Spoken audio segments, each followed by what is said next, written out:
Good morning student.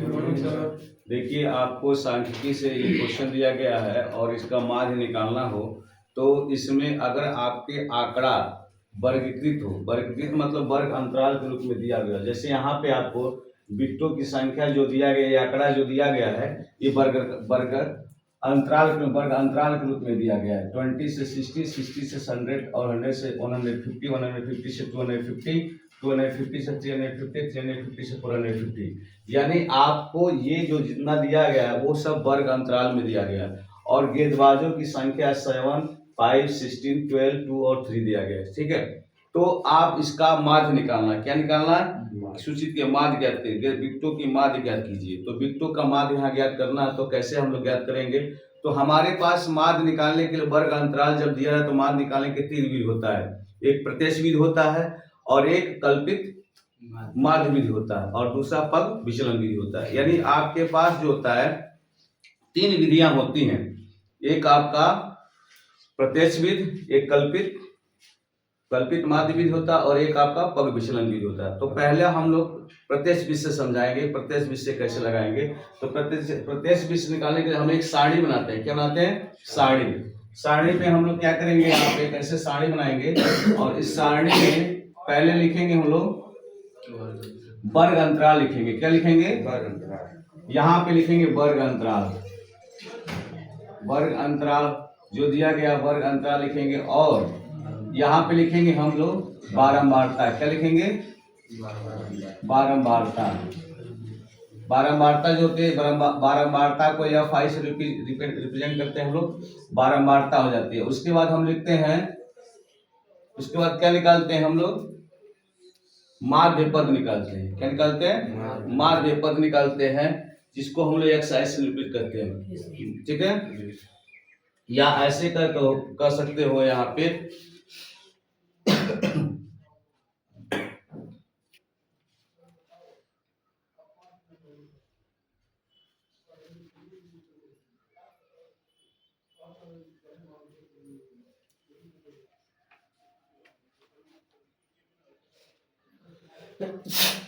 वर्ग चिन्ह क्या बोलते हैं। एक दूसरा चीज होता है कि वर्ग चिन्ह भी निकाला जाता है, ठीक ना। तो वर्ग चिन्ह कैसे निकालते हैं हम लोग, यहाँ पे वर्ग चिन्ह होता है आपका वर्ग चिन्ह। वर्ग चिन्ह को हम लोग एक्साइज से निरूपित करते हैं। किससे, एक्साइज से। तो यहाँ पे वर्ग चिन्ह निकाला जाता है। तो वर्ग चिन्ह कैसे निकालते हैं, जो हमारी बारंबार या जो हमारा वर्ग अंतराल होता है, जैसे वर्ग 20 से यहाँ दिया है 20 से 60 और 60 से 100, 100 से 150 और 150 से 250 और 250 से 350 और 350 से 450। ये आपका वर्ग अंतराल दिया गया है। ठीक है, ये सब आपका वर्ग अंतराल दिया गया है। तो हम लोग वर्ग चिन्ह कैसे, और बारंबारता भी क्या दी गई इनकी बारंबारता जो दी गई उसको भी लिख लेंगे। 7 दिया है, 5 दिया है, 16 दिया है, उसके बाद 12 है, 2 है, 3 है, बारंबारता लिख लिए।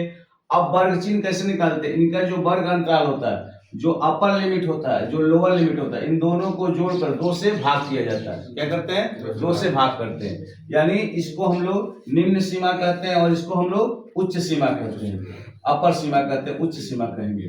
तो ये आपका निम्न सीमा, ये उच्च सीमा होती है। तो निम्न सीमा उच्च सीमा को दोनों को जोड़कर 2 से भाग देते हैं तो हमारा क्या निकलता है, वर्ग चिन्ह निकलता है। जैसे यहाँ पे 20 है, 20 में 60 जोड़ देंगे, 2 से भाग देंगे, कितना हो जाएगा 80/2, तो भाग जाएगा 40 हो जाएगा। कितना हो जाएगा 40, तो यहाँ हो गया 40 हो जाएगा। ठीक है, उसके बाद इसको इनको जोड़ेंगे तो 160 हो जाएगा। 160 में 2 से भाग दो 80। हाँ 80। ठीक है, उसके बाद से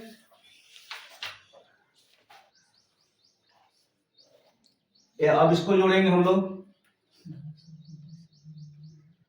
ये 100 100 या 250 हो जाएगा। 250 में 2 से भाग दो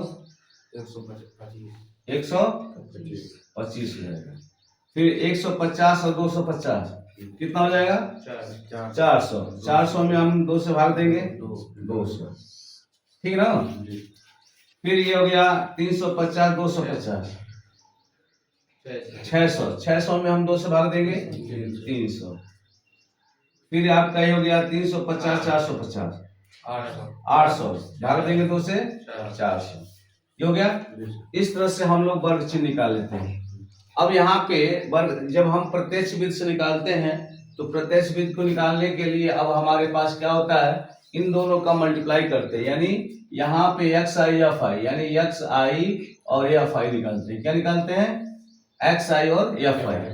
एक्स आई मतलब ये एक्स आई जो दिया रहता है और एफ आई के इन दोनों का मल्टीप्लाई किया जाता है, यानी गुणा करते हैं यहाँ पे। तो गुणा करके यहाँ पे जो रहता है उसको लिखा जाता है। तो देखिए इसका गुणा करेंगे, इसमें 700 को 28 हो जाएगा, और इसको करेंगे तो 0 और 5 40, इसको करेंगे तो 16 25 80 को 8 हो जाएगा, और 16 गुना 32 और 32 और 8 40 को 0 हाथ में 4, और 16 करें 16 16 4 20 हो जाएगा। अच्छा इसका 12 गुना तो 12 शून्य 12 गुना 24 हो जाएगा, हो जाएगा। इसका करेंगे तो 2 शून्य 2 शून्य 2 3 6 हो जाएगा। इसका करेंगे तो 3 शून्य 3 से 3 को 12 हो जाएगा। ये आपका इस तरह से हम लोग निकालते हैं। अब इनको हम लोग जोड़ते हैं। प्रत्यक्ष बीज से माध्य निकालने का फार्मूला होता है, प्रत्यक्ष बीज से बाद माध्य निकालते हैं, एक्स बार होता है सिग्मा एफ आई एक्स आई, या sigma x I F I भी लिख सकते हैं, कोई दिक्कत नहीं। X I F I upon sigma F I होता है।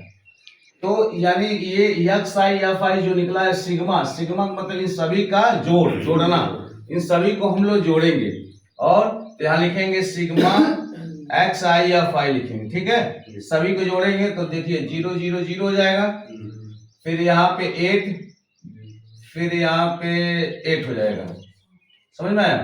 यहाँ 2 है, 4 2 6 6 6 4 10 10 16 17 18 को 8 हाथ में 1, तो ये हो जाएगा 2 हो गया ना, 2 4 5 1 6 हो जाएगा। कितना आ जाएगा? सबको क्या करेंगे? ऐड कर देंगे। ऐड करने के बाद अब इसका जो बारंबारता एक्स आई है, जैसे सिग्मा एफ आई है, एफ आई का मतलब होता है एफ आई है जो दिया गया इनका, और सिग्मा का मतलब ऐड करना, तो इसमें हम इनको भी ऐड करेंगे। तो 7 5 12 12 6 18 18 2 20 20 2 22 22 3 25 25 को 5 हो जाएगा, 2 हो जाएगा, तो 1 2 2 4 45 हो जाएगा। तो सिग्मा ये हो जाएगा या 5 हो जाएगा, सिग्मा एफ आई 45 हो जाएगा, ठीक है।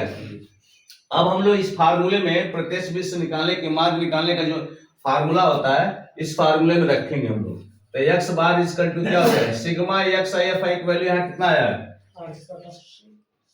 6880 आया है, और बटे सिग्मा एफ आई का मान यहाँ क्या था? 45, यहाँ 45 हो जाएगा, ठीक है। 5 से कट जाएगा, 5 से कट जाएगा ना, 5 करने 5 5 3 15 और 5 7 35 5 6 30 और 5 9 45, ठीक है। 3 से कटेगा 7 से 13 14 15 16 17 7 से 13 14 15 16 17, 3 से नहीं कटेगा एक्स बार, तो यहाँ हो जाएगा 1376 अपान 9, ठीक है। भाग दे देंगे, भाग दे दीजिए, नहीं तो 1376 में 9 से भाग जाए, 9 करने 9 9 4 13 7 हो जाएगा, 9 5 45 9 3 27 9 2 18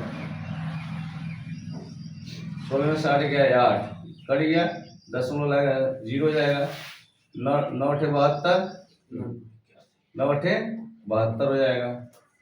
कितना हो जाएगा? 10 में से 2 गया 4 सॉरी 8 कटेगा नहीं, तो लगभग इतना आएगा, ठीक है।